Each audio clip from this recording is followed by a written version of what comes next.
ஓம் சாந்தி. எல்லோரும் சந்தோஷமாக இருக்கிறீங்களா? இன்றைக்கி உலகம் முழுவதும் ஹிந்து மதம் ரொம்ப ஃபேமஸாக இருக்கிறதுக்கு முக்கியமான காரணம், சனாதன தர்மம் அப்படின்ற வார்த்தை உலகம் முழுவதும் பிரபலமானதுக்கு முக்கியமான காரணம் பார்த்திங்கன்னா ஹரே கிருஷ்ணா அந்த ஆர்கனைசேஷன் தான், இஸ்கான். ஸோ அது பார்த்திங்கன்னா ரொம்ப குறுகிய காலத்தில் மிகப்பெரிய வெற்றி அடைஞ்சது. இன்றைக்கி யூடியூப்பில் ஃபாரினர்ஸ் இந்து மதத்தை பற்றி பேசுகிறாங்கன்னா அவங்க இஸ்கான் குரூப்காரங்களாக தான் பெரும்பான்மையானவர்கள் இருப்பாங்க. ஸோ அவங்க அந்த நடனம், அந்த பஜனை, இது எல்லோரையும் பிடிச்சி இழுக்குது. ரோட்டிலேயே டான்ஸ் ஆடிக்கிட்டே போவாங்க, ஒரு ஊர்வலம் மாதிரி. அமெரிக்கா நிறைய, அதாவது அது இல்லாத நாடுகளே கிடையாது, அப்படி பரவிடுச்சு. ஸோ அதே மாதிரி ஒன்று அவங்க பரவ செய்கிறது ஒன்று இருக்குது, இன்னொன்று தானாகவே வெளிநாட்டினர் இந்து மதத்தின் மீது ஈர்க்கப்பட்டு வர்றது. இது ரெண்டுமே நடந்துட்டு இருக்குது. இந்த இஸ்கான் உருவான வரலாறு பார்த்திங்கன்னா ரொம்ப சுவாரஸ்யமாக இருக்கும். ஸோ ஸ்ரீலா பிரபுபாத் அப்படிங்கிறவர் தான் அதை தொடங்குறார். ஸோ அவருடைய குரு இவரை அமெரிக்காவுக்கு நியூயார்க்கு போன்ட்டு அனுப்புகிறாங்க. ஸோ இவர் போகிறாரு, இவருக்கு யாரையும் தெரியாது, இடம் இல்லை, என்ன பண்ணுறதுனே அவருக்கு தெரியல. அவர் ஒரு கவிதை கூட எழுதியிருக்கிறார், நான் இங்கே வந்திருக்கிறேன் ஆனால் என்ன பண்ணுறதுனே எனக்கு தெரியல. அவங்க அந்த நேரத்தில் அந்த புரட்சியெலாம் வெடித்த காலகட்டம் 1966. ஸோ அந்த டைம் போயிருக்கார். ஸோ அப்போ எல்லாம் கடவுள் நம்பிக்கை இல்லாமல் எங்கே பார்த்தாலும் அந்த டிஸ்கோத்தே, பாரு, தண்ணி அடிக்கிறது, இந்த மாதிரி கலாச்சாரம் மேலோங்கி இருக்கிற இடத்தில் இந்த கிருஷ்ணா கான்ஷியஸை எப்படி நம்ம ப்ரீச் பண்ண முடியும் அப்படின்னு அவருக்கு ஒரு துக்கமாகவே இருக்குது. ஸோ அதுக்கப்புறம் இந்தியாவில் இருந்த ஒருத்தர் மூலமாக அவருடைய ஃப்ரெண்டு அமெரிக்காவில் இருக்கிறாருன்ட்டு, அவர் அகர்வாலில் ஏதோ ஒரு பேர். ஸோ அவர் இவரை கூப்பிட்றார், என் இடத்துக்கு வாங்கன்ட்டு. அங்கே போய் ஒரு 4-5 தடவை இந்த ஸ்பீச் கொடுக்குறார். அவர் ஒரு ஆன்மீகத்தை சார்ந்தவர். அங்கே மக்களுக்கு கொடுத்த உடனே அவருக்கு இது பிடிக்கல. ஏன்னா நம்ம ஒரு நம்பிக்கையில் இருக்கிறோம், இவர் வேறு ஏதோ சொல்லிகிட்டு இருக்கிறாரு அப்படின்ட்டு இவர் பேசுகிறதுக்கு தடை பண்ணுறார். அப்போ இன்னும் மனசொடைஞ்சு போயிடுறாரு. அதுக்கப்புறம் ஒருத்தர்கிட்ட சொல்லி நமக்கு தனியாக ஒரு அப்பார்ட்மெண்ட்டை பார்க்க சொல்லி ஒரு அப்பார்ட்மெண்ட், அந்த நம்பரெல்லாம் ஞாபகம் வச்சுருக்காரு, ஏன்னா அந்த இடத்துல தான் அது வளர்ச்சி அடையுது. ஸோ அதில் முக்கியமாக ஒரு விஷயம் சொல்கிறார். அது என்ன அப்படின்னா, தினமும் ஒரு 15-20 பேர் வந்தாங்க. ஆனால் அவங்க ஹரே கிருஷ்ணா, அங்கே மெயினே ஹரே கிருஷ்ணா ஹரே கிருஷ்ணா ஹரே ராதா ஹரே ஹரே, இந்த இதை இந்த மந்திரத்தை ஜபிச்சுட்டு இருக்கிறது தான் அங்கே மெயினே. அவங்க மெயின் டீச்சிங்கே அதுதான். ஆனால் அதுக்காக அவங்க வரல. 15-20 பேர் டெய்லியும் வர்றது சாப்பிட்றதுக்கு தான் வராங்க. நான் தினமும் என் கையாலே சமைப்பேன் அப்படின்னு சொல்கிறார். ஸோ அது ஒரு யுக்தியாகவே இருந்தது. இன்னும் கேட்டிங்கன்னா, அந்த ஆப்பிள் நிறுவனத்துடைய ஓனர் ஸ்டீவ் ஜாப்ஸ் ஆரம்ப கட்டத்தில் அவர் சாப்பாட்டுக்கே வழி இல்லாமல் இருக்கும்போது ஒரு 15 கிலோமீட்டர் சைக்கிள் மெரித்து வாரத்துக்கு ஒரே ஒரு நாள் அந்த இஸ்கானுக்கு போவாராம். ஏன்னா அங்கே தான் வயிறு நிறைய ருசியாக சாப்பிட முடியும்ன்ட்டு. ஸோ அதை பெருமையாக அவர் கடைசி வரைக்குமே சொல்லிட்டு இருந்தார். ஸோ அந்த மாதிரி உணவு போட்டு தான் அவங்க அழித்தாங்க. ஆக்சுவலாக ஒரு இந்து மதத்தில் கோயிலில் பிரசாதம் போடுறது அன்னதானம் கிடையாது. அது கடவுளுக்கு சமர்ப்பிக்கப்பட்டதை கொடுக்குறாங்க, கொஞ்சம் தான் கொடுப்பாங்க. ஆனால் ஒரு காலத்தில், இந்த கலிகாலத்தில் எப்படி மாறிடுச்சு அப்படின்னா, சாப்பாட்டுக்காக கோயிலுக்கு போகிறோம் அப்படிங்கிற மாதிரி ஆயிடுச்சு. அங்கே கிடைக்கிற புளி சாதம் இந்த மாதிரி ஆயிடுச்சு. குறிப்பாக இஸ்கான் அப்படி தான் ஆரம்பத்தில் மக்கள் வர ஆரம்பித்தாங்கன்னு அவரே சொல்கிறார். அதுக்கப்புறம் கொஞ்சம் தீவிரமான இளைஞர்கள்லாம் வர ஆரம்பித்தாங்க. இவருடைய குரு எப்படி இவரை நியூயார்க்கு போக சொன்னாரோ, அதே மாதிரி இவரும் இவர் மூலமாக வளர்ச்சி அடைந்த ஒரு 3 தம்பதியினரை லண்டனுக்கு அனுப்புகிறார். அங்கேயும் அவங்களுக்கும் எதுவுமே யாரையுமே தெரியாது, நிரந்தரமாக இருக்கிறது கூட இடம் கிடையாது. குரு சொன்னார், கிருஷ்ணர் மேலே பாரம் போட்டுட்டு போயிடுறாங்க. ஸோ அப்போ பீட்டில்ஸ் ரொம்ப ஃபேமஸ் இல்லையா, அந்த ஆல்பம். ஸோ அதில் இருக்கக்கூடிய ஒருத்தரை போய் பாருங்கள், அப்படின்னு ஸ்ரீலா பிரபுபாத் சொல்கிறாரு. அதே மாதிரி இவங்களும் போய் பார்க்குறாங்க. பார்த்த உடனே அவருக்கு ரொம்ப பிடிச்சிடுச்சு. பிடிச்ச உடனே இப்போவே நம்ம வந்து இது ஒரு 45 ரெக்கார்டு போடலாம் அப்படின்ட்டு அவருடைய ப்ரொடக்ஷனில் போடுறாங்க. எல்லாம் அந்த ஒரு வருஷத்துக்கு சார்ட் போடுவாங்க, ஆல்பம் டாப் 100. ஸோ அதில் வந்து 13வது இடத்துல இவங்களது வந்ததுன்னு நினைக்கிறேன். ஸோ அதில் நிறைய $17,000 அப்போவே 1966 67 வாக்கில் கிடச்சிருக்குது. அப்போ அது எவ்வளோ பெரிய, இப்போவே அது பெரிய காசு. அப்போ அதை வைத்து சொந்தமாக இடம் கட்டுறது வெவ்வேறு நாடுகளில் பரவ ஆரம்பிக்குது. இதுக்கு இடையில் என்னாச்சுன்னா பாருங்கள், 1966 தான் அவர் போகிறாரு. 68 பயங்கரமான ஹார்ட் அட்டாக் அவருக்கு, 2 வருஷத்தில். ஸோ வேறு ஒருத்தராக இருந்தால் இறந்து போயிருப்பாங்க, அந்த அளவுக்கு சிவியராக இருந்துச்சு. ஸோ நான் வந்து உயிர் விடணும்னா விருந்தாவனத்தில் தான் விடணும். விருந்தாவனம் இந்தியாவில் இருந்து தான் அங்கே போயிருக்கிறார் அவர். சொல்லிட்டு அவர் இங்கே வந்துட்டார் ஏரோப்ளேனில். வந்த பிறகு திரும்ப திரும்ப அவர் கால் வருது, அழுகுறாங்க, வாங்க நீங்கள் திரும்ப வாங்க, நீங்கள் இல்லாமல் நாங்கள் எப்படி இதை வளர்ச்சி அடைய வைக்கிறது அப்படின்னு சொல்லி அதுக்கப்புறம் மறுபடியும் போயிருக்கிறார். ஸோ போய் ஃபுல்லாக எல்லா இடத்துலையும் ஃபேமஸ் ஆகி வெளிநாடு ஃபுல்லாக ஃபேமஸ், இந்தியாவில் யாருக்குமே தெரியாது. ஸோ அப்போ அவருக்கு தோணுது, இத்தனை பேர் இங்கே ஃபேமஸ் ஆகியிருக்கோம், நம்ம ஏன் இந்தியாவிலையும் இதை வந்து பரவ செய்யக்கூடாது அப்படின்னு வெளிநாட்டு சகோதர சகோதரிகளோடு இங்கே வரார். ஸோ அப்படி தான் இஸ்கானுடைய வரலாறு இது தான். ஸோ அப்போ இன்னொரு முக்கியமான விஷயம் என்னென்னா, அது ஃபஸ்ட் ஹார்ட் அட்டாக்கு 68 வந்துச்சு இல்லையா, 77 3வது அட்டாக் வந்து அவர் இறந்துடுறார். ஒரு 11 வருட காலம்தான் அவர் இதில் உழைச்சிருக்கிறாரு. ஸோ அதில் வந்த வளர்ச்சி தான் இது. ஸோ அதுக்கு அடுத்தபடியாக இருந்த ஒருத்தர் அதை தலைமை தாங்கி இப்போ நடத்திட்டு இருக்கிறாரு. ஸோ அது இல்லாமல் பார்த்திங்கன்னா நிறைய இளைஞர்கள் மட்டும் இல்லை, சின்ன சின்ன பெண்கள் எல்லாம் அவங்க வந்து போட்டு அந்த நாமம் போடுற ஸ்டைலே உங்களுக்கு தெரியும் இல்லையா, மூக்கு கிட்ட வரும், மூக்கில் இருக்கும், மூக்கிலிருந்து இப்படி ஒரு நாமம். ஸோ அதை போட்டுட்டு நிறைய பேர் யூடியூப்பில் எல்லா மொழியிலையும் பேசுகிறத நம்ம பார்க்கலாம். இப்போ சமீபமாக தமிழில் கூட பேசுகிறாங்க. அசுர வளர்ச்சின்னு தான் சொல்லணும். இந்து மதம் இன்றைய காலகட்டத்தில் உலகம் முழுவதுமாக ஃபேமஸாக இருக்கிறதுக்கு மூல காரணம் அல்லது ஒரே காரணம்னு கூட இஸ்கானை வந்து நம்ம சொல்லலாம். ஸோ அதுக்கு கண்டிப்பாக இந்து மதம் வந்து இஸ்கானுக்கு கடமைப்பட்டிருக்குது. ஸோ அதுக்காக தான் மெயினாக அதை பற்றி நம்ம பேசணும் அப்படின்னு நினச்சது. அடுத்தது பார்த்திங்கன்னா, ஒரு 2 சகோதரர் ஒரு சகோதரி நிறைய பேர் அதை பற்றி பேசியிருப்பாங்க வெளிநாட்டில். ஸோ நான் பார்த்தது வந்து ஒரு சகோதரி சுவிட்சர்லாண்டுன்னு நினைக்கிறேன். ஸோ கிறிஸ்தவ குடும்பத்தில் தான் பிறக்கிறாங்க, வளர்கிறாங்க. அங்கே பக்கத்தில் ஒரு பையன் வரும்போது, நான் இந்தியாவுக்கு போயிருக்கிறேன் தெரியுமா அப்படின்னு சொல்லியிருக்கிறாங்க 16 வயசில். இந்தியான்னு சொன்னோன்னே இவங்களுக்கு அப்படியே ஒரு மாதிரி அப்படியே வேறு ஏதோ ஒரு உலகத்துக்கு போன மாதிரி ஃபீல் ஆகுதான், இந்தியான்ற ஒரு வார்த்தையை கேட்டாலே. அதுக்கு முன்னாடி அவங்க ஹிஸ்ட்ரி ஜாகிரஃபியில் படிச்சிருக்கலாம், அதெல்லாம் ஓகே. பட் இங்கே சொன்ன உடனே அப்படியே ரொம்ப ஆர்வமாக இருந்துச்சான்.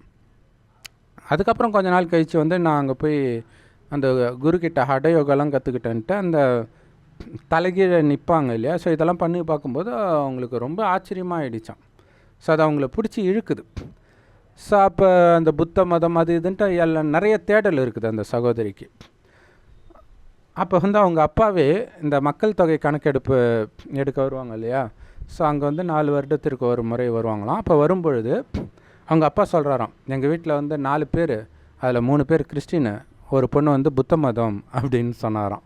ஸோ அந்தளவுக்கு அதிலே ஆர்வமாக இருந்தாங்கன்ட்டு. அதுக்கப்புறம் வந்து அந்த நிர்வாணம் அடையிறதுக்கு முயற்சி பண்ணி எவ்வளவோ தீவிரமாக முயற்சி பண்ணாங்களாம், ஒன்றுமே நடக்கலை. அதுக்கப்புறம்தான் இஸ்கான் அதற்கு அவங்க போக ஆரம்பிக்கிறாங்க. அவங்களுக்கு வந்து நான் இந்தியாவுக்கு போகணும்னு அந்த ஒரு ஆசை இருந்துக்கிட்டே இருக்குமா. அவங்க வந்து இந்தியாவுக்கு வந்திருக்கிறாங்க. அதுக்கப்புறம் இதில் இன்னொரு விஷயம் என்னென்னா, இதை பாருங்கள், செம கொடுமை இது தான்.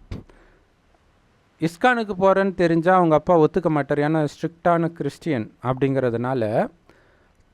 அவங்க என்ன பண்ணாங்களாம், இஸ்கான் குரூப்பில் இருக்கக்கூடிய ஒரு சகோதரர்கிட்ட அந்த ஒரு 3-4 மணிக்கு மதியம் கால் பண்ணி, பாய் ஃப்ரெண்டு மாதிரி பேசுங்க, ஸோ நான் பாய் ஃப்ரெண்டு கூட போகிறேன்னு நினச்சிக்குவாங்க அப்படின்னு சொல்லி எப்படி பாருங்கள், பாய் ஃப்ரெண்டு கூட போனால் பிரச்சனை இல்லை, ஆனால் இஸ்கானுக்கு போனால் பிரச்சனை. எவ்வளோ பெரிய கொடுமை இல்லையா? ஸோ அப்படி சொல்லி அப்படி வராங்க. இருந்தாலும் அவங்க அப்பாவுக்கு ஒரு டவுட் வருது.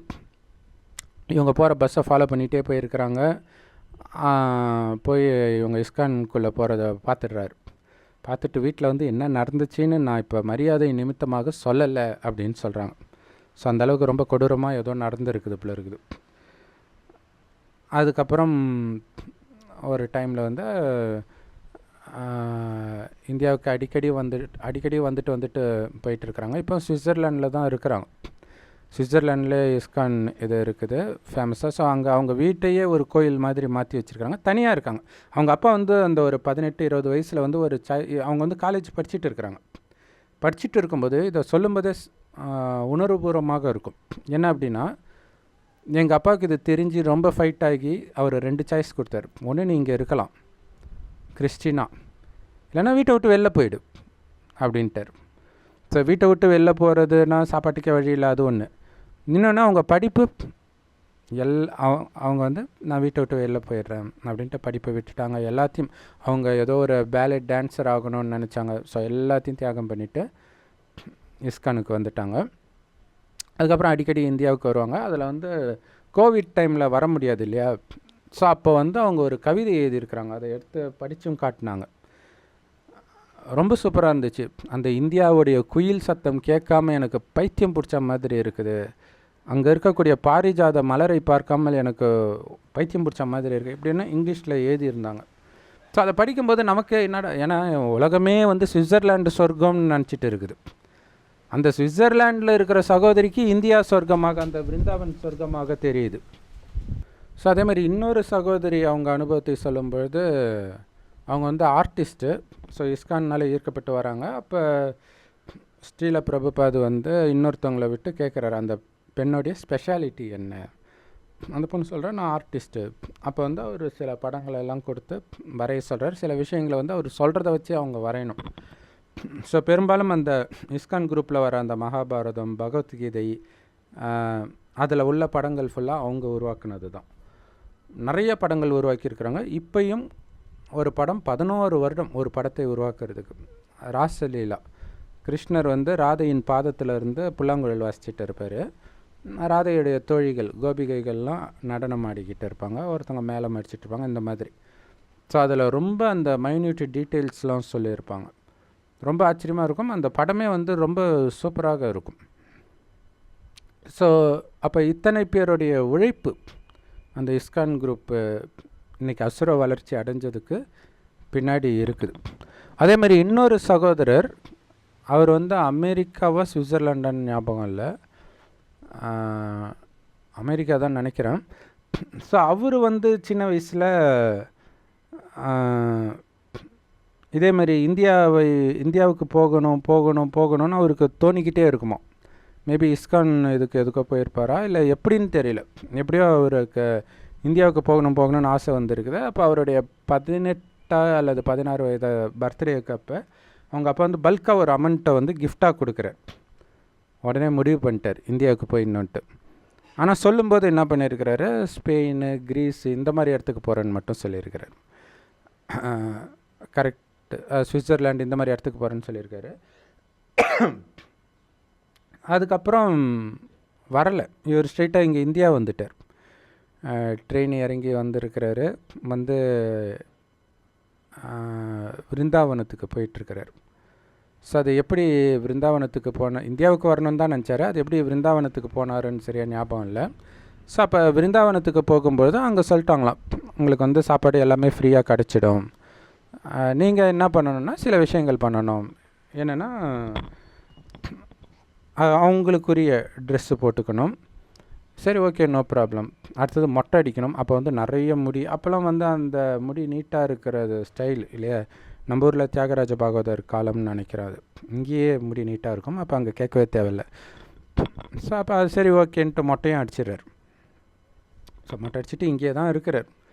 ஸோ ஒரு மாதம் ஆனவுடனே அவங்க அப்பாவுக்கு பயமாயிடுச்சு, என்ன போன பையனை காணுமேன்ட்டு சுவிட்சர்லாந்து தான் நினைக்கிறேன் அவர். அப்போ வந்து போலீஸ்க்கு கம்ப்ளைண்ட் கொடுக்குறாங்க.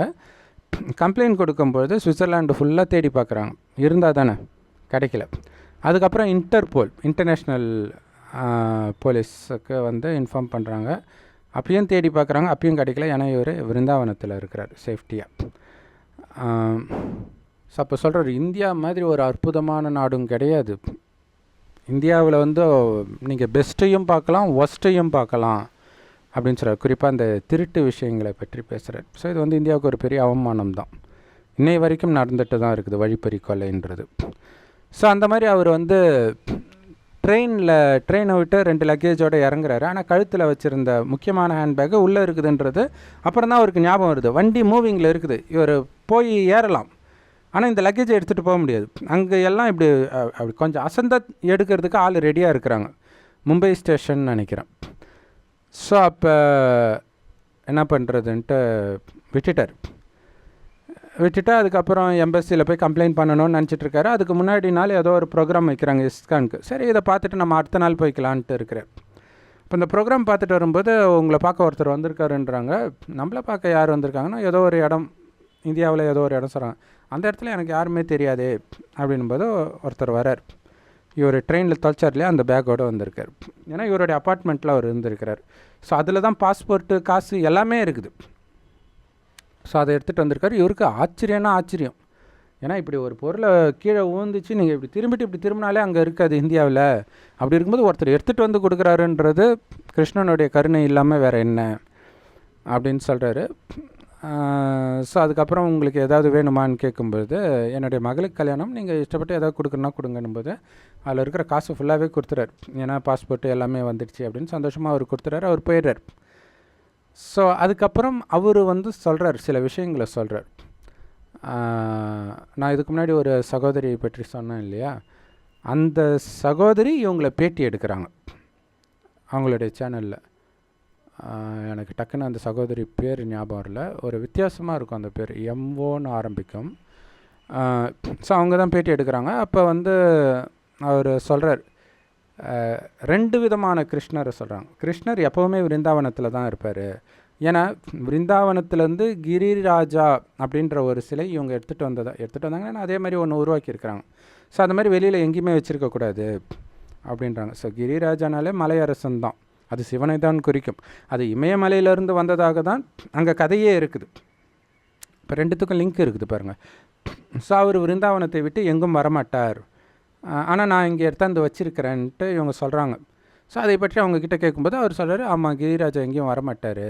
ஆனால் அதே நேரத்தில் இப்போ வந்து ஸ்ரீலா பிரபுபாத் வந்து இந்தியா விருந்தாவனை விட்டு போனார், நியூயார்க்கு போனார், லண்டன் போனார், எல்லா நாட்டுக்குமே போனார். ஆனால் மனசால் அவர் வந்து விருந்தாவனத்திலே தான் இருந்தார். ஸோ அந்த மாதிரி தான் இதுவும். ஸோ அவருடைய எக்ஸ்பேன்ஷன் தான் வெளியில் போகுதே தவிர அவர் அங்கேயே தான் இருக்கார், விருந்தாவனத்திலே தான் இருக்கார் அப்படின்னு ஒரு விளக்கம் கொடுக்குறார். அதேமாதிரி ராதையும் சொல்கிறாங்க, ராதை விருந்தாவனத்திலே தான் இருப்பாங்க, அவங்களுடைய எக்ஸ்பேன்ஷன் தான் வெளியில் வந்தது அப்படின்ட்டு அப்படி ஒரு கான்செப்ட் அவங்க உருவாக்கிக்கிறாங்க. கிறிஸ்தவர்களும் இதே தான் பண்ணுவாங்க. மேலே இருந்தவரும் இயேசுவே, பரலோகத்தில் இருக்கிற பரமபிதாவும் இயேசுவே, அவர் உடம்புல வந்த பரிசுத்தாவியும் இயேசுவே, கீழே இருக்கிற இயேசுவும் இயேசுவேன்றதெல்லாம் இந்த இந்து மதத்திலிருந்து போன ஒரு காப்பின்னு கூட சொல்லலாம். ஸோ குறிப்பாக வந்து இஸ்கான்காரங்களை பார்க்கும்போதே ஒரு கருணை வரும். ஏன் கருணை வருது அப்படின்னா, கிருஷ்ணான்னு உயிரே கொடுப்பாங்க. ஸோ ஆக்சுவலாக இங்கே பிரம்மகுமாரிகளை நம்ம ஃபாலோ பண்ணுற எல்லாமே அவங்களும் ஃபாலோ பண்ணுறாங்க. அவங்களும் பூண்டு வெங்காயம் சாப்பிட மாட்டாங்க, அவங்களும் பிரம்மச்சரிய விரதம் ஓரளவுக்கு கடைப்பிடிப்பாங்க. பிரம்மகுமாரிகள் மாதிரி 100% கிடையாது. ஓரளவுனா குழந்தை பிறந்ததுக்கு பிறகு காமத்தை விட்டுடணும், அப்படி 40 வயசுக்கு மேலே பிரம்மச்சரிய விரதம் இருக்கணும் அப்படின்னு இருக்க முயற்சி பண்ணுங்க. அந்த மாதிரி ஸ்ட்ரிக்டாக இருக்குதுன்னு சொல்ல முடியாது. பட் மற்ற விஷயங்கள்லாம் ஃபாலோ பண்ணுறாங்க. இன்னொரு முக்கியமான விஷயம் என்னென்னா, அவங்க கூட பேசும்போதே வந்து ரொம்ப அமைதியாக இருப்பாங்க. அது நான் என் கூட அதுமாரி ஒரு 2-3 பேர் ஃபோனில் பேசியிருக்கிறாங்க. அந்த வாதம் மாதிரியே போனால் கூட அந்த மரியாதை கொஞ்சம் கூட குறையாமல், அந்த மென்மையாக பேசுகிறது கொஞ்சம் கூட குறையாமல் பேசுனது வந்து எனக்கு ரொம்ப ஆச்சரியமாக இருந்தது. அவங்க வந்து நீங்கள் சொல்கிற எல்லாத்தையும் எடுத்துக்கிறோம், ஆனால் சிவனை விட கிருஷ்ணர் தான் பெரியவர், அதாவது சிவன் பெரியவர், நாங்கள் எல்லாத்தையும் ஒத்துக்கிறோம், ஆனால் சிவனை விட கிருஷ்ணர் பெரியவர் அப்படின்ட்டு அது அந்த இதிலே அவங்க குறியாக இருந்தாங்க. ஸோ அவ்வளோதான். ஸோ அதனால் அவங்கள எங்கே பார்த்தாலும் அவங்க இருக்கும்போது அவங்களுக்கு இந்த ஞானம் கிடைச்சா எவ்வளோ நல்லா இருக்கும் அப்படின்னு ஒரு கருணை வரும். ஏன்னா இன்றைக்கி வெளிநாட்டில் எல்லாத்தையும் தூக்கி கடைசிட்டு வந்திருக்கிறாங்க விருந்தாவனுக்கு. அப்படி இருக்கும்போது அந்த உண்மையான கடவுள் யார், கிருஷ்ணர் உண்மையில் யார், கீதையை சொன்னது யார் அப்படிங்கிறத அவங்க தெரிஞ்சுக்கணும். அது ரொம்ப முக்கியமான விஷயம். ஏன்னா கீதையினால தான் இதில் நான் முதல்ல ஒரு உதாரணம் சொன்னேன் இல்லையா, ஒரு சகோதரி கிறிஸ்தவ மதத்திலேருந்து அவங்க அப்பா அம்மாவால் துரத்தி அடிக்கப்படுறாங்க, உனக்கு இஸ்கான் வேணால் வீட்டை விட்டு வெளியே போன்ட்டு. அப்போ 2 வருஷம் கடுமையான போராட்டம்ன்றாங்க. ஸோ என்னென்னன்றதை சொல்ல, அவங்க அப்பா பெரிய மேபி அடிச்சிருக்கலாம், என்ன வேணாலும் பண்ணியிருக்கலாம், தெரியல. அப்போ என்ன சொல்கிறாங்கன்னா, கீதையில் எனக்கு இந்த ஒரு லைன் அதுதான் எனக்கு ஆறுதலாக இருந்தது. அது என்னென்னா, உன்னுடைய உடலின் தர்மங்கள் அத்தனையும் தியாகம் செய்து என்னிடம் சரணடை, நான் உனக்கு பாதுகாப்பாக இருக்கிறேன். அது எனக்கு ரொம்ப பிடிச்சிது. ஸோ அதை சமஸ்கிருதத்துலேயும் சொல்லிவிட்டு இங்கிலீஷில் சொன்னாங்க. ஸோ அதை தான் நான் பிடிச்சிக்கிட்டேன். இது பார்த்திங்கன்னா இதே விஷயம் இதில் டைரெக்டாக இருக்குது, மற்றதில் ஓரளவுக்கு இருக்கும். பைபிள்லேயும் பார்த்திங்கன்னா உன்னை விட்டு விலகுவதும் இல்லை, கைவிடுவதும் இல்லைன்னு இருக்கும். ஆனால் உன் தேகத்தின் தர்மத்தை தியாகம் செய் அப்படிங்கிற விஷயம் வேறு எங்கேயுமே இருக்காது, கீதையில் மட்டும்தான் இருக்கும். அதோடைய உண்மையான அர்த்தம் தெரிந்தாலே கடவுள் சிவபெருமான்னு தெரிஞ்சிடும். ஸோ கிருஷ்ணர் இங்கேயும் இருப்பார் அங்கேயும் இருப்பார் அப்படிங்கிறது கடவுள் எங்கும் நிறைந்தவர் அப்படிங்கிறத சொல்லிடுது. ஸோ அது கீதையிலே அந்த மாதிரி இருக்குது. ஸோ அதனால தான் அவங்களும் அப்படிலாம் விளக்கம் கொடுக்குறாங்க. ஆனால் ஒரு விஷயம் புரிஞ்சுக்கணும், கிருஷ்ணர் அங்கேயும் இருந்தார் இங்கேயும் இருந்தார் அப்படின்னே கூட வச்சுக்கோங்க. இப்போ எங்கே இருக்கார்? இப்போ எங்கே இருக்கிறார்? அங்கேயும் இல்லை, இங்கேயும் இல்லை, எங்கேயும் இல்லை. இல்லை இருக்கார் அப்படின்னா அப்போ மகாபாரதம் நீங்கள் படித்ததே இல்லையா? கிருஷ்ணர் இறந்ததாக அதில் போட்டிருக்கிறது உங்களுக்கு தெரியாதா? இல்லையா? வயதான பிறகு ஒரு வேடன் விடுற அம்பில் அவர் காலில் பட்டு இறந்துடுவார் அவர். ஸோ மகாபாரதம் உண்மையில் நடந்ததாகவே எடுத்துக்கிட்டால் கூட அவர் இறந்துட்டாருன்னு தான் இருக்குது. பிறப்பு இறப்பில் வராதவர் தான் கடவுள். அதே மாதிரி ராமருடைய மனைவியை சீதையை ராவணன் கடத்திட்டதாக ராமாயணத்தில் சொல்லப்பட்டிருக்கும். ராமரை கடவுள்ன்றாங்க. கடவுளுடைய எந்த பொருளையாவது யாராவது திருட முடியுமா? ஸோ அப்போ எப்படி ராமர் கடவுளாக இருக்க முடியும்? ஸோ எல்லாத்துக்கும் மேலே கடவுளுக்கு மரணம் இல்லை அப்படின்னா ஜனனமும் இல்லை. பிறக்கிற எல்லாமே இறந்து தான் ஆகணும் இல்லையா? இல்லை இறக்கலன்னு சொன்னால் இப்போ எங்கே காட்டுங்க? ராமர் உயிரோடு இருக்கும்போது பார்த்தாங்கல்ல, இப்போ உங்களால் அது மாதிரி பார்க்க முடியணும்ல, அப்போ இல்லைன்னு தானே அர்த்தம். கிருஷ்ணர் இருக்கும்போது பார்த்தாங்கல்ல, இப்போ இல்லை, அப்போ இறந்துட்டாருன்னு தானே அர்த்தம். ஸோ பிறப்பு இறப்பில் வருபவர், அதாவது நம்மை மாதிரி தாயின் கர்ப்பத்தில் குழந்தையாக பிறக்கும் யாருமே கடவுள் கிடையாது. இன்னொரு கொடுமை என்ன அப்படின்னா, கிருஷ்ணரை வழிபடுற யாராக இருந்தாலும் கிருஷ்ணரோடு சேர்ந்து யாராவது ஒரு ஆச்சாரியருடைய மகிமையும், அதாவது ஒரு மனுஷனுடைய மகிமையும் பாடிக்கிட்டே இருப்பாங்க. கிருஷ்ணரே ஒரு மனுஷன்தான், அது வேறு விஷயம். ஆனால் அது இல்லாமல் அதோ இங்கே பார்த்திங்கன்னா ஸ்ரீலா பிரபுபாத் அவருடைய மகிமையும் இருக்கும். அவருக்கு சிலை வச்சு அவருக்கு ட்ரெஸ்ஸை மாற்றிக்கிட்டு அலங்காரம் பண்ணுறது, இதெல்லாம் வேறு நடந்துகிட்டு இருக்கும். ஸோ அந்த மாதிரி அந்த வைணவத்திலே பார்த்திங்கன்னா ராமானுஜாச்சாரியார் அப்படி இப்படின்ட்டு, அப்போ கடவுளை விட்டு எங்கே போய்கிட்டே இருக்குது பாருங்கள், மனிதர்கள் பக்கம் போய்கிட்டு இருக்குது புத்தி. இதுக்கு பேர் தான் தேகத்தின் அனைத்து தர்மத்தையும் விட்டுட்டு என்னிடம் சரணடைன்றதா? ஆனால் மெயினாக நம்ம இந்த ஸ்ரீலா பிரபுபாதாவுடைய கதையை சொன்னதுக்கு காரணம் என்ன அப்படின்னா, ஒன்றுமே இல்லாமல் அவர் அங்கே போகிறாரு, ஒன்றும் இல்லாமல் போயிருக்க மாட்டார், பட் இருந்தாலும் என்ன பண்ண போகிறோன்னே தெரியாமல் போயிருக்கார். ஸோ அப்போ கிருஷ்ணா நீ தான் என்னை வழி நடத்துகிறேன், நான் ஒரு கருவியாக இருக்கிறேன், நீ ஆட வைக்கிறதுக்கெல்லாம் நான் ஆடுறேன், இப்படிலாம் சொல்லியிருக்கிறாரு. அப்புறம் அவர் கண்ணு முன்னாடியே இது உலக புகழ் பெற்றதெல்லாம் அவர் பார்த்தார் 11 வருட காலத்திலேயே. ஸோ அவர் சொன்னார் இல்லையா, சாப்பாட்டுக்காக வராங்க அப்படின்ட்டு. ஸோ வெளிநாட்டுக்காரங்க அங்கேயும் ஏழ்மை இருக்குது, பட் வந்தவங்க எல்லாமே ஏழையாக இருந்திருப்பாங்க அப்படின்னு எனக்கு தோணலை. யாரோ ஒருத்தர் வேணால் அப்படி இருக்கலாமே தவிர எல்லோரும் அப்படி இருக்க மாட்டாங்க. மேபி ஓகே இந்தியன் டிஷ் டேஸ்ட்டாக இருக்கும் அப்படிங்கிறதுக்காக வந்திருக்கலாம். அப்படி சாப்பாட்டுக்காக தான் வந்திருந்தாங்கன்னா இந்த அளவுக்கு தீவிர வளர்ச்சி எப்படி அடைஞ்சிருக்கும், எப்படி வெளிநாட்டிலலாம் போய் பிரச்சாரம் பண்ணியிருப்பாங்க. அமெரிக்காவிலே நிறைய பிரான்ச் அவர் இருக்கும்போதே ஓப்பன் பண்ணிட்டார். ஸோ அப்போ அது உண்மையில் எப்படி நடக்குது அப்படின்னா, இப்போ இது ஆக்சுவலாக ஒரு டாக்குமெண்ட்ரி இருக்கும் ஸ்ரீலா பிரபுபாதா பற்றி. ஸோ அது பார்த்திங்கன்னா இப்போ ஹீரோவுக்கு இன்ட்ரொடக்ஷன் கொடுப்பாங்களே அந்த மாதிரிலாம் காட்டும். ஹீரோ அப்படி காரை விட்டு இறங்கி இப்படி வருவார், அந்த மாதிரி அவர் ஜென்ரலாக காரை விட்டு இப்படி இறங்கி பார்க்குறத வந்து அந்த மாதிரி ஒரு மோஷன் கொடுத்து லேட்டஸ்ட் டெக்னாலஜி வச்சு அப்படியெல்லாம் காட்டுறாங்க, ஒரு ஹீரோ மாதிரி காட்டுறாங்க.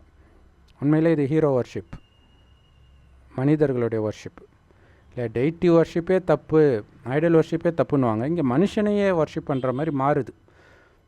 ஸோ வைணவத்தில் அது ஃபேமஸாகவே இருக்குது. ஆனால் உண்மையிலே இவருடைய, அதாவது இவர் உழைத்தார், அதெல்லாம் யாருமே மறுக்கலை. என்ன தான் உழைத்தாலும் எல்லோரும் மாறிடுவாங்களா? இப்போ மாறின ஒரு சகோதரி சொல்கிறாங்க, நான் ரோட்டில் போகும்போது பார்த்தேன் அவர் வந்து ஃபேமஸாக ரத யாத்திரைன்னு ஒன்று வச்சார். ஸோ இன்றைக்கி ரத யாத்திரைன்றது நிறைய காரணங்களுக்காக நடக்குது, நம்ம பார்க்குறோம். ஸோ அதை அவர் தான் தொடங்கி வைக்கிறார். நம்ம தேர் இழுப்போம் இல்லையா, அந்த மாதிரி அங்கே ரதத்தை இழுத்துட்டு வருவாங்க. அது ரொம்ப ஃபேமஸ் ஆச்சு. நியூஸ் பேப்பர்லலாம் வந்து அப்படியே லண்டனையே உலுக்கியது இஸ்கான் ரத யாத்திரை அப்படின்லாம் போட்டாங்க. அந்த ரத யாத்திரை வரும்போது அவங்க பெரும்பாலும் பார்த்திங்கன்னா அந்த குழந்தைங்க கட்டில் ஏறி இப்படி இப்படி இப்படி குதிக்குமே, அதுதான் அவங்களுடைய பஜனை டான்ஸ் முறையே. அது எல்லாருக்கும் பிடிக்கும், ஏன்னா அது ஒரு குழந்தைத்தனத்தை வெளிப்படுத்துகிற மாதிரி இருக்கு இல்லையா. ஸோ அப்படி அவர் பண்ணது வந்து பார்த்தா ஒரு ஒரு ஒரு ஒரு பெரிய ஒரு தேவதையே பார்த்த மாதிரி எனக்கு இருந்துச்சு. அவர் போகும்போதே வயசானவராக தான் போனார், ரொம்ப வயசான காலத்தில் தான் போனார். ஸோ அங்கே அழகாக இருக்கிறதுக்கெலாம் ஒன்றும் கிடையாது, இவங்களுக்கு அப்படி தெரியுதுன்றது தான் உண்மை. ஸோ அதுக்கு காரணம் என்ன அப்படின்னா, அந்தந்த தர்மத்து ஆத்மான்னு ஒன்று இருக்குது. ஸோ அது இந்த சக்கரத்தை புரிய வைக்கும்போது உங்களுக்கு புரியும். இது 5000 வருட காலச்சக்கரம், இதை ஒரு கல்பம்னு சொல்லுவோம். வேதத்தில் தவறுதலாக இதை லட்சக்கணக்கான வருடங்கள்னு சொல்லியிருப்பாங்க. இது மொத்தமே 5000 வருடம் தான். இதில் சமமாக 4 யுகங்கள், ஒன்று 1250 வருடம். சத்யுகம், திரேதாயுகம், துவாபரயுகம், கலியுகம். சத்யுகம், திரேதாயுகம் இது ரெண்டும் சேர்ந்து சொர்க்கம், முதல் பாதி, முதல் 2500 வருஷம். அடுத்த 2500 வருஷம் இதே பூமி நரகமாக மாறுது, அதாவது புதியது பழசாகுது. சொர்க்கத்தில் காமம், கோபம், பற்று, பேராசாங்கிறனா என்னன்னே தெரியாது. நரகத்தில் குழந்தைங்களுக்கு கூட இது தெரியாமல் இருக்காது. அந்த மாதிரி இப்போ மாறி இருக்குது கலியுகத்தின் இறுதியில். இந்த நேரத்தில் தான் சிவபெருமான் வந்து இந்த ஞானத்தை கொடுக்குறாரு. எங்கேருந்து வர்றாரு? அவருடைய இருப்பிடமாகிய பரந்தாமத்திலிருந்து வர்றார். அவர் ஒருபோதும் தாயின் கர்ப்பத்தில் குழந்தையாக பிறப்பதே கிடையாது. மற்ற எல்லோரும் தாயின் கர்ப்பத்தில் பிறப்பாங்க. ஸ்ரீகிருஷ்ணர் சொர்க்கத்தில் பிறந்த முதல் குழந்தை, அதனால தான் அவருக்கு மகிமை, தவிர அவர் கடவுள் கிடையாது. ஆனால் கடவுளுக்கு ஈக்குவலாக பரிசுத்தமாக அந்த ஒரு பிறவி மட்டும் இருப்பார். அடுத்தடுத்த ஜென்மத்தில் அவர் எல்லாத்தையும் இழந்து கலியுகத்தின் இறுதியில் நம்மை மாதிரியே காமம், கோபம், பற்று, பேராசை, அகங்காரன்ற சாக்கடையில் விழுந்து தான் கிடப்பார்.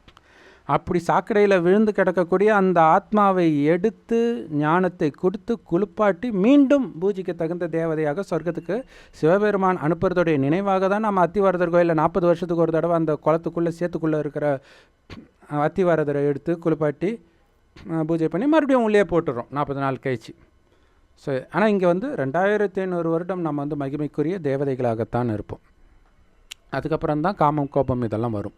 சொர்க்கத்தில் எப்படி இதெல்லாம் வராமல் இருந்துச்சு அப்படின்னா, ஆத்மா நான்ற உணர்வில் இருப்பாங்க. ஆத்மா புருவமத்தில் நட்சத்திரம் மாதிரி ஜொலிக்குது, அதனால தான் இங்கே போட்டு வைக்கிறோம். ஸோ இதை வந்து அந்த கீதை படிக்கிறவங்க எல்லாம் ஆத்மா இதயத்தில் இருக்குதுன்னு நினச்சிக்குவாங்க. ஆத்மாவில் மனசு இருக்கிறது உண்மை தான், ஆனால் அது இங்கே கிடையாது. ஏன்னா நம்ம எப்பயுமே மனசுன்னு இங்கே சொல்லி பழக்கப்பட்டோம். ஆனால் ஆத்மா கண்ணுக்கு தெரியாத நுட்பமான ஒளிப்புள்ளி, அதுக்குள்ளே தான் மனம், புத்தி, சமஸ்காரம் 3 பாகங்கள் இருக்குது.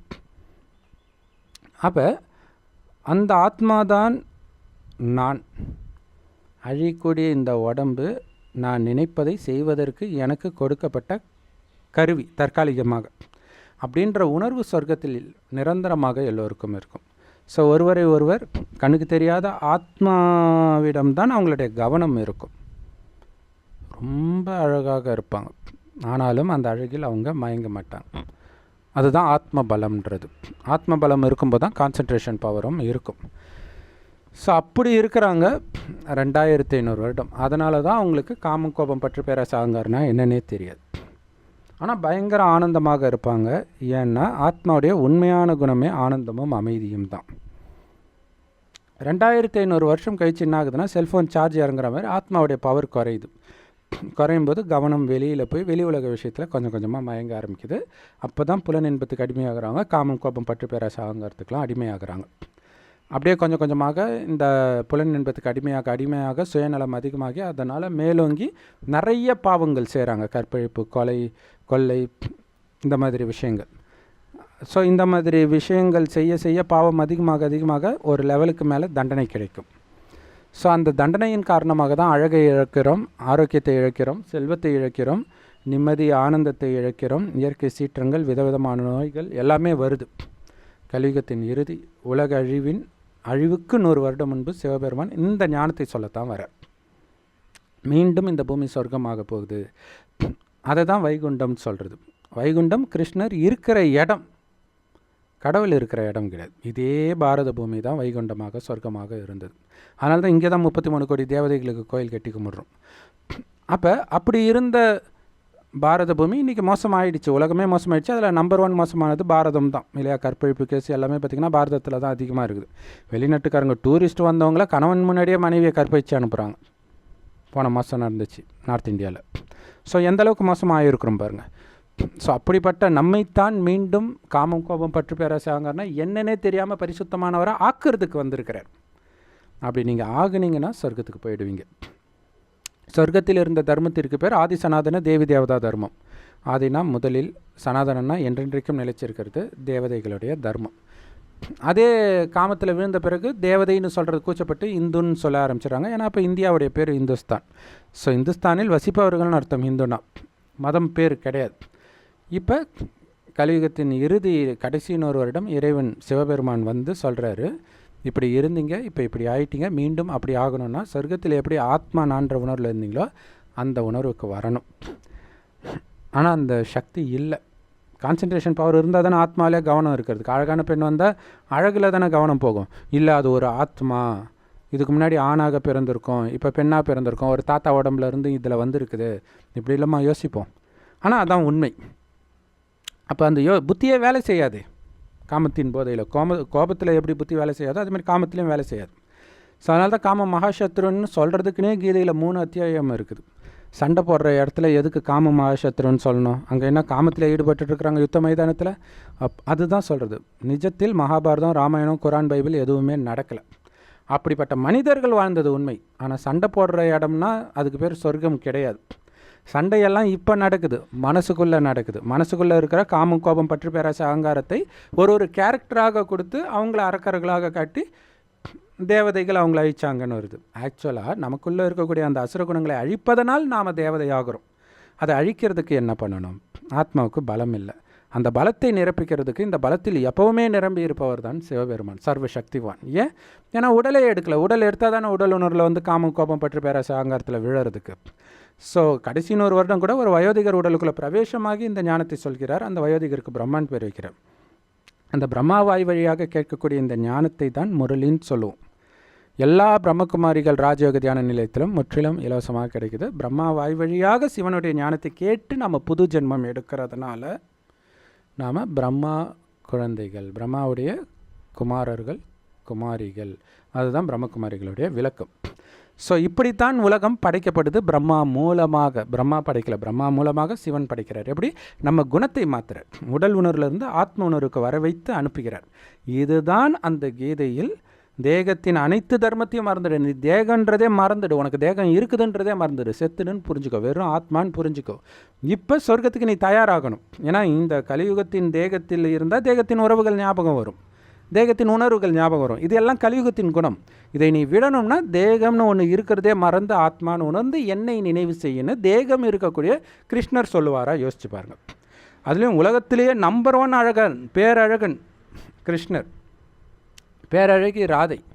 இவங்களை நினச்சா சாதாரண பிச்சைக்காரி மாதிரி இருக்கிற கலியுக ஆணை பெண்ணை பார்த்தாலே காமம் வருதுன்னா பேரழகனை பார்த்தா காமம் வராது. அதனால தான் இன்றைக்கி நிறைய பேர் வந்து கடவுளை பார்த்தா எனக்கு காமம் வருது, இயேசுவை பார்த்தா காமம் வருது, கிருஷ்ணரை பார்த்தா காமம் வருதுன்னு சொல்லிட்டு இருக்கிறாங்க. காரணம் என்னென்னா அந்தளவுக்கு நம்ம அடிமை ஆகிட்டோம். அப்போ அந்த காமத்துலேருந்து வெளியில் வர்றதுக்கு நீங்கள் கிருஷ்ணரை நினச்சா எப்படி வெளில வர முடியும்? இப்போ உடலே இல்லாத சிவத்தந்தையை நினைக்கிறோம். அவர் கண்ணுக்கு தெரியாத நுட்பமான ஒளிப்புள்ளியாக இருக்கிறார் செம்பொன் நிறமான ஒளி உலகத்தில். ஆத்மாக்களாகிய நாமும் அங்கேருந்து தான் வந்திருக்கிறோம். நாம் பிறப்பிறப்பு சக்கரத்தில் வரோம், அவர் வரல. அந்த ஒளிப்புள்ளியோடைய நினைவாக கொஞ்சம் பெருசாக லிங்கம் வச்சுருக்காங்க. ஸோ இதில் பெருசாக காட்டுறோம், அவர் பெருசாலாம் இருக்க மாட்டார், தனியாக சிவன் காட்டுறதுக்காக அப்படி காட்டியிருக்கிறோம், அவ்வளோதான். ஸோ அவருடைய நினைவாக சிவலிங்கத்தில் மேல் முட்டை வடிவ ஷேப்பு தான் லிங்கம், அதாவது சிவன். லிங்கம்னா நினைவுன்னு அர்த்தம், சிவனுடைய நினைவு. கீழ்ப்பாதி வந்து பிரம்மா, அந்த வயோதிக தாத்தா உடம்புல வந்து பேசுகிறார் இல்லையா, அந்த பிரம்மா வாய் வழியாக சிவனுடைய ஞானம் கிடைக்கிறதுனால பிரம்மாவுடைய வாய் தான் சிவலிங்கத்துடைய கீழ்ப்பகுதி. அதனால தான் அது பேர் கோமுகி, பசுவின் வாய் அப்படின்னு சொல்லுவாங்க. ஸோ அந்த சிவபெருமான் நேரடியாக இப்போ இந்த பூமிக்கு வந்து மனிதர்களுக்கு இந்த ஞானத்தை கொடுத்துட்டு இருக்கிறார். எந்த பிரம்மகுமாரிகள் ராஜயோக தியான நிலையத்துக்கு போனாலும் ஒரு பைசா செலவில்லாமல் ஞானத்தை அடைந்து சொர்க்கத்துக்கு போகலாம். ஸ்ரீ கிருஷ்ணராகவே நீங்கள் மாறலாம். கிருஷ்ணரே இந்த ஞானத்தை இப்போ எடுத்து தான் மாற போகிறார். அதாவது கிருஷ்ணர் ஒருத்தர் தான். அவர் கல்யாணம் ஆன பிறகு நாராயணன். வேதங்களில் தவறுதலாக நாராயணனுடைய அவதாரம் கிருஷ்ணன் இருக்கும். அவதாரம்ன்றது கடவுளுக்கு மட்டும்தான், அது சிவபெருமான் மட்டும்தான் கடவுள். அவர் ஒரே ஒரு தடவை தான் அவதரிக்கிறார். அதான் சிவராத்திரி கொண்டாடுறோம், இரவில் கொண்டாடுறோம். ஏன்னா இது பிரம்மாவின் பகல், ஆத்மா நானுன்னு நமக்கு தெளிவாக ஞாபகம் இருக்கிறதுனால அது நமக்கு பகல். இது பிரம்மாவின் இரவு. ஆத்மான்றதே மறந்துட்டு கோயில் கோலன்னு தேடிக்கிட்டு இருக்கிறோம் அங்கங்கே. ஸோ அதனால் இரவு. ஸோ இப்போ இந்த இரவில் வருகிறார் சிவபெருமான்றதுனால தான் சிவனுடைய இரவு, சிவராத்திரி அப்படின்னு சிவனுடைய பிறந்த நாளை தான் கொண்டாடுறோன்னு கூட நிறைய பேருக்கு தெரியாது. அப்போ பிறந்த நாள்னால் அவர் வந்திருக்கிறாருன்னு தானே அர்த்தம். வந்து என்ன செஞ்சார்? இவ்வளோ மகிமை இருக்குதுன்னா ஏதோ ஒன்று பண்ணியிருக்கணும்ல. இப்போ கிருஷ்ணருக்கே என்ன பண்ணார்? வெண்ணெயை திருடினார்னாங்க. இது ஒரு மகிமைக்குரிய விஷயமா? திருடி சாப்பிட்றது ஒரு மகிமைக்குரிய விஷயமா? இது கடவுளுக்குரிய விஷயமா? சுதர்சன சக்கரத்தை வச்சு அசுரர்களை கொலை பண்ணார். கொலை பண்ணவங்க அது என்ன காரணத்துக்காக கொலை பண்ணாலும் அவங்கள நீங்கள் கடவுளாக்க முடியுங்களா? ஏன்னா பெரும்பான்மையான கொலைக்காரர்கள் வந்து கெட்டவங்கள தான் கொலை பண்ணியிருப்பாங்க இல்லையா. சொத்தை அபகரிக்கும் போது எதுவுமே பண்ண முடியலன்னு கட்டுப்பில் போய் கொலை பண்ணுவோம். அதுக்காக நீங்கள் கோயில் கட்டி கும்பிட்டுருவீங்களா? அந்த மாதிரி விஷயங்கள் நடக்கலை. நமக்குள்ளே இருக்கக்கூடிய அசுர குணத்தை அழிப்பதற்கான வழியை சிவபெருமான் கற்றுக் கொடுக்கிறார் எல்லாருக்குமே. அதில் யார் ரொம்ப பக்காவாக உடல்ன்ற உணர்வை முற்றிலும் மறந்து காமம் கோபம் பற்று பேரசாங்கன்னா என்னன்னே தெரியாத நிலைக்கு போகிறாங்களோ அவங்க கிருஷ்ணராக பிறக்கிறாங்க. ஸோ கிருஷ்ணர் கடவுள் இல்லை, அந்த கிருஷ்ணரை அப்படி மாற்றுறதுக்கான ஞானத்தை கொடுத்து அவரை மாற்றிய சிவபெருமான் தான் கடவுள். அதனால தான் மகிமையெல்லாம் அவர் ஒருவருக்கே. அந்த சிவனைத்தான் அல்லான்னு முஸ்லீம்களும் பரமபிதான் கிறிஸ்தவர்களும் சொல்கிறாங்க. கடவுள் ஒருவரே. ஸோ கடவுளுடைய ஞானம் தான் கடவுளே வந்து தான் கொடுக்குறாரு. அழகாக படத்தை வச்சு ஃபுல் விளக்கமும் கொடுக்குறோம். இஸ்கான் குரூப்காரங்க அதையா சொல்லிகிட்டு இருக்கிறாங்க. எந்த தெளிவும் இருக்காது. கீதையை நீங்கள் படித்து பார்த்தாலே முதல்ல தெளிவு இருக்காது தான். ஒன்றும் இல்லை, அதை தலைகீழ் சிருஷ்டி மரத்தின் விதையாக இருக்கிறேன்னு இருக்கும். அதுக்கு என்ன அர்த்தம்னு கேளுங்க, யாராவது சொல்லட்டும். இங்கே பாருங்கள், ஆத்மாவுடைய மரம். இந்த மரம் ஒரு மரத்தை தலைகீழ கட்டி தொங்க விட்ட மாதிரி இருக்குப்பாங்க. இதில் விதையாக சிவபெருமான் மேலே இருக்கிறார். இதுதான் அது. ஆனால் இதை பற்றி அவங்களுக்கு தெரியவே தெரியாது. அப்போ கடவுளை பற்றியே தெரியாது. பாவனை கஷ்டப்படுறாங்க, விரதம் இருக்கிறாங்க. இங்கே விரதம் இருக்கிறதால நீ எதுவும் பண்ணத்தால ஓகே, பூண்டு வெங்காயம் சாப்பிடக்கூடாது, ஏன்னா தேவையில்லாத உணர்வுகளை தூண்டுது. கறிமீன் சாப்பிட மாட்டோம், அது இந்து மதத்திலே ஒரிஜினல் இந்துனா சாப்பிடக்கூடாது. அப்படி தான் இருந்தாங்க, சமீபமாக கெட்டு போயிட்டாங்க எல்லாருமே. ஸோ அது இல்லாமல் அது தமோ பிரதான உணவு. சொர்க்கத்தில் விலங்குகளே தாவரத்தை தான் சாப்பிடும். அது பைபிள் குரான்லே இருக்குது. ஸோ அந்த ஞானத்தை கடவுளே இப்போ வந்து கொடுத்தாலும் யார் எடுப்பான்னு நினைக்கிறீங்க? சொர்க்கத்தில் யார் தேவதையாக இருந்து தன்னை மறந்த நிலைக்கு வந்திருக்கிறாங்களோ அவங்களுக்கு இந்த ஞானத்தை கொடுத்தோன்னே டக்குன்னு பிடிச்சிக்கும், பற்றிக்கும். இதில் இன்னொரு முக்கியமான விஷயம் பாருங்க, இந்த 5000 வருடத்தில் என்ன நடக்குதோ அதே தான் திரும்ப திரும்ப திரும்ப திரும்ப நடக்குது. ஈஸியாக புரிஞ்சுக்கணுமா? 5000 வருஷத்துக்கு முன்னாடி இதே நாள் இதே இடத்துல இதே மரம் இதே இடத்துல உட்காந்து இதே நாள் இதே தேதியில் நான் இந்த வீடியோவை போடுறேன். நீங்களும் எந்த நேரத்தில் எந்த மனநிலையில் எந்த ட்ரெஸ்ஸில் இருந்து எந்த உடம்புல இருந்து இந்த வீடியோ இப்போ பார்க்குறீங்களோ அதே உடம்பில் அதே ட்ரெஸ்ஸில் அதே இடத்தில் அதே மனநிலையில் இருந்து தான் ஒவ்வொரு 5000 வருடம் கழித்தும் பார்ப்பீங்க, ஒவ்வொரு 5000 வருடத்துக்கு முன்னாடியும் பார்த்தீங்க. அந்த அளவுக்கு நடந்ததே திரும்ப திரும்ப நடக்குது. ஸோ அப்போ தேவதைகளுக்கு இந்த ஞானத்தை கிடைச்ச உடனே அப்படியே விட்டில் பூச்சி நெருப்பை பார்த்து ஓடியாந்து பலியாகும் பாருங்க, அந்த மாதிரி பலியாகும் நாம். அதே மாதிரி கிறிஸ்தவ ஆத்மா இருக்குதுன்னு பாருங்களாம். அவங்க கர்ம கணக்குனால கொடுக்கல் வாங்கல் மற்றவர்களோட வைக்கும் பொழுது வெவ்வேறு மதத்தில் போய் பிறப்பாங்க. ஆனால் ஒரு துண்டு நோட்டீஸ் இயேசு சுகப்படுத்துகிறார்னு வரும். அந்த நோட்டீஸில் எதுவுமே இருக்காது.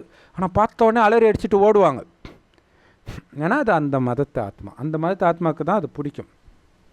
அதே மாதிரி தான் முஸ்லீம் மதத்து ஆத்மா, எல்லாத்துக்குமே அப்படி தான். ஸோ அது நம்ம ஏன் சொல்கிறோம் அப்படின்னா, அங்கே பிரபுபாதா வந்து அமெரிக்காவில் போய் ஹரே ராமா ஹரே ராமனாலும் அமெரிக்காவில் இருக்கிற எல்லாரும் ஒன்றும் மாறிடுறது கிடையாது. அப்போ இந்த தர்மத்தை, அதாவது அவரை ஃபாலோ பண்ணுறவங்க ஒவ்வொரு கல்பத்திலையும் வந்திருப்பாங்களே, அவங்க திரும்ப கேட்கும்போது அந்த பழைய இது ஆக்டிவேட் ஆகிடுது. அவங்களுக்கு தெரிஞ்சது தான் மீண்டும் அதை ஞாபகப்படுத்தினோடனே ஏஞ்சி சந்தோஷமாயிடுது. இந்தியான்னு பேரை கேட்டவுடனே அவங்களுக்கு சந்தோஷமாகுதுன்னா பல ஜென்மம் இந்தியாவில் பிறந்தவர்கள், ஏதோ ஒரு கணக்கு வழக்கின் காரணமாக அவங்க அங்கே போய் பிறக்கிறாங்க. ஸோ இந்தியான்னு கேட்டோடனே மறுபடியும் ஓடி வந்துடுறாங்க. ஸோ இதுதான் பார்த்திங்கன்னா இந்த ஞானத்தை கொடுத்து இந்த தேவதா தர்மத்துக்கு அழைச்சிட்டு வர்றது தான் அங்கே மகாபாரத யுத்தமே. ஒன்று நம்மை தூய்மைப்படுத்திக்கணும், இன்னொன்று இந்த ஞானத்தை மற்றவர்களுக்கு கொடுத்து தூய்மைப்படுத்துறதுக்கு நம்ம உதவி பண்ணணும், இந்த ஞானத்தை கொடுக்கணும். அப்போ நீங்கள் கொடுத்தாலே அவங்க மாறிடுவாங்களா? கிடையாது. அவங்க உண்மையிலே தேவதா தர்மத்து ஆத்மாவாக இருப்பாங்க, இப்போ வேறு ஏதோ இருப்பாங்க. இந்த ஞானத்தை கொடுத்தோடனே டக்குன்னு பிடிச்சி இழுக்கும். ஆனால் அவங்க தேவதா தர்மத்து ஆத்மாவாக இல்லைன்னு நமக்கு எப்படி தெரியும்? சொன்னால் தானே தெரியும். அதுக்கு தான் எல்லாருக்கும் கடவுள் சொல்கிறார். இதைத்தான் மகாபாரத யுத்தத்தில் அர்ஜுனன் வந்து பயப்படுவார் இல்லையா அம்பு விடுறதுக்கு. அப்போ கிருஷ்ணர் அவங்களும் ஏற்கனவே செத்து கிடக்கிறாங்க, நீ சும்மா பேருக்கு அம்பு விடுன்றாங்க. அப்படின்னா அர்த்தம் அவங்க ஏற்கனவே இந்த தர்மத்து ஆத்மா ஞானம்ன்ற அம்பை நீ விட்ட உடனே டக்குன்னு அவங்க எழுச்சிக்குவாங்க. ஏற்கனவே பலி ஆகிட்டாங்க இந்த ஞானத்துக்கு. ஆனால் அதுக்கு நிமித்தமாக யாராவது வந்து ஒருத்தர் சொல்லணும், அவ்வளோதான். அந்த வயசான தாத்தா ரோட்டில் டான்ஸ் ஆடின உடனே மயங்கி ஒரு சின்ன பொண்ணு வருது. தாத்தா கிட்ட மயங்கிறதுக்கு என்ன இருக்குது? நம்ம அந்த வீடியோலாம் பார்க்கும்போது அவர் அழகுக்கும் அவருக்கும் சம்மந்தமே இல்லாத அளவுக்கு தான் இருப்பார். யாராக இருந்தாலும் வயசான அப்படி தான் இருப்பாங்க. ஸோ அப்படி இருந்தாலும் பிடிச்சி இழுக்குது அப்படின்னா ஏற்கனவே அந்த ஆத்மாவில் என்ன பதிவாக இருக்குதோ அது பிடிச்சி இழுக்குது. ஸோ அந்த மாதிரி தான் இதுவும். சரி, அப்போ சரி, ஓகே, அப்போ எதுக்கு இந்த வீடியோ போடுறோம்?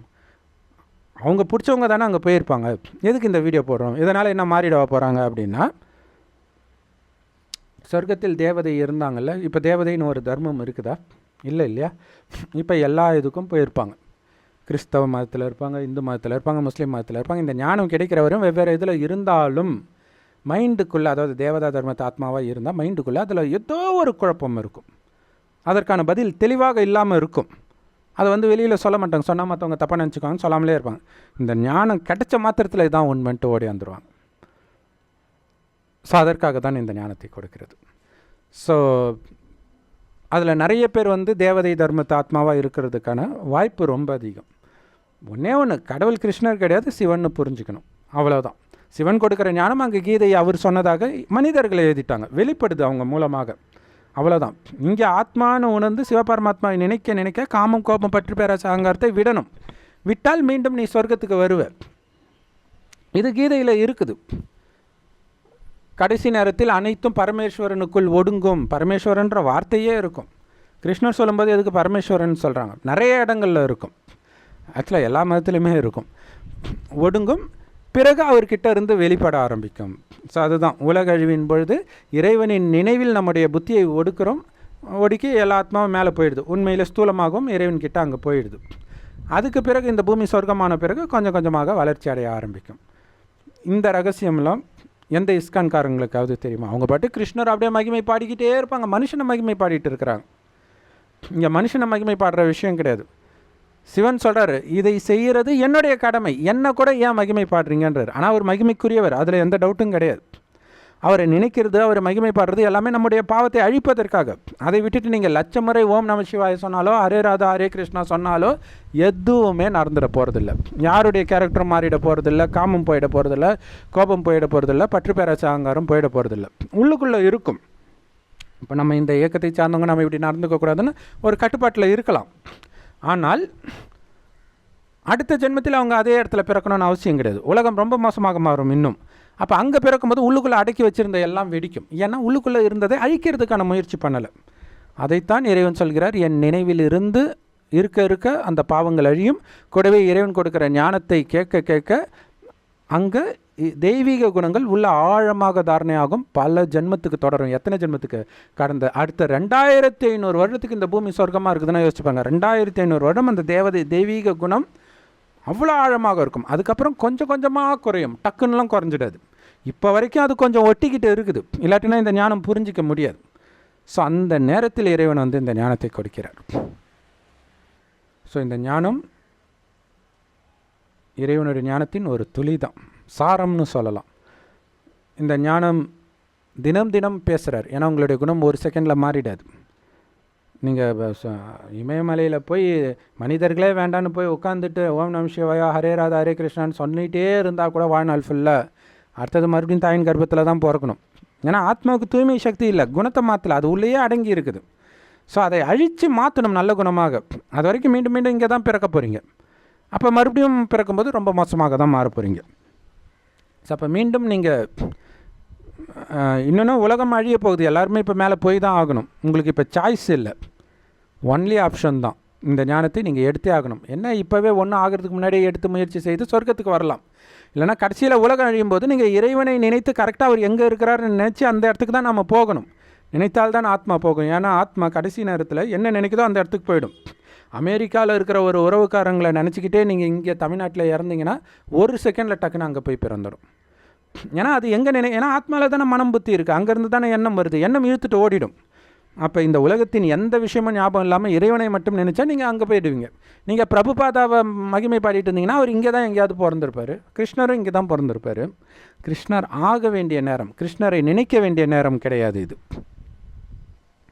அதுக்கு சிவபெருமானை நினைத்து நம்மை தூய்மையாக்கிக்கணும், சொர்க்கத்தின் குணத்தை நம்முடைய குணமாக மாற்றிக்கணும்.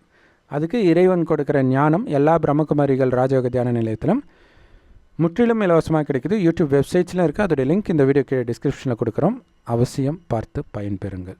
ஓம் சாந்தி. தேங்க்ஸ் ஃபார் வாட்சிங்.